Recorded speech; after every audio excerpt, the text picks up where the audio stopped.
Today, we are tackling a huge question. It's one that I'm sure a lot of you have asked yourselves, especially if you're a creative person or an aspiring entrepreneur. When you've got that next big idea, do you use a no-code platform or do you roll up your sleeves and learn how to code? I mean, does this feel familiar? You have this amazing, maybe even game-changing idea for an app or a website, but then what? That first step feels like staring at a blank page with no idea how to even start writing the first word. It can be paralyzing, right?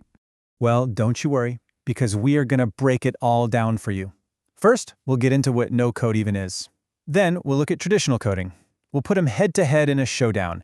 And then, the most important part, we're going to help you figure out which path makes the most sense for you. Okay, so first up, let's talk about the approach that has been making some serious waves lately. No-code. So what is it really? Well, simply put, no-code is all about building pretty powerful digital things, apps, websites, you name it, using visual tools. Think of it less like writing a complex instruction manual and more like building with a really advanced set of digital Legos. You've probably seen some of these names floating around, right? Platforms like Webflow, Bubble, and Wix are really leading the charge here. They literally let you drag, drop, and click your way to a working product. No command lines, no semicolons, just you and your idea.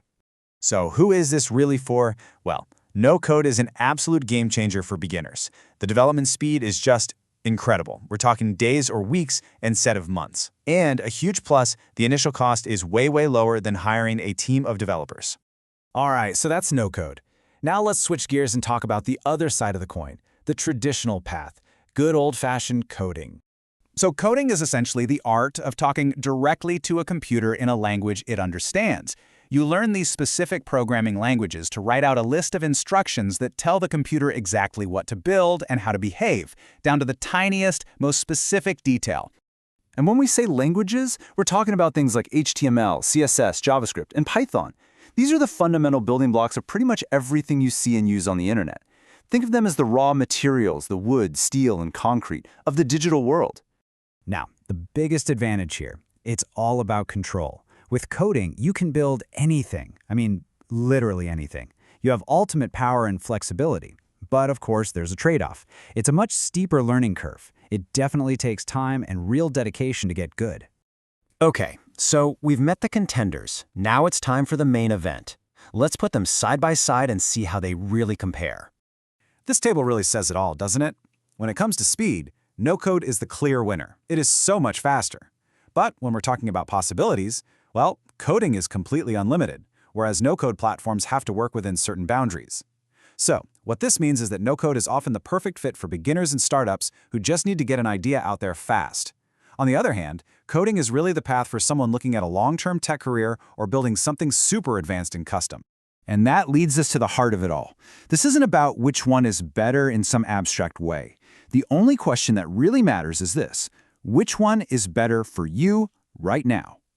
So let's get personal for a second. Ask yourself, are you just starting out, kind of dipping your toes in the water? Or maybe you're an entrepreneur and you need to get a prototype, a minimum viable product in front of investors like yesterday. If you were just nodding your head to any of that, then your answer is pretty straightforward. Start with no code. It is absolutely the fastest, most efficient way to get that brilliant idea out of your brain and into the real world. But what if that's not you?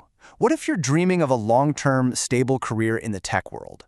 Or what if your idea is so unique, so complex, that it just can't have any compromises? It needs to be built from the ground up, exactly to your specifications. For you, the path is just as clear. It's time to learn to code. It's a foundational skill that will give you the freedom and the power to build whatever you can dream up, and it'll open up so many doors for your entire career. And that right there is the key takeaway. This isn't a battle between no-code and coding. It's not about which one is better overall. It's all about picking the right tool for your job, for what you need to do right now. Think about it. You wouldn't use a hammer to turn a screw, right?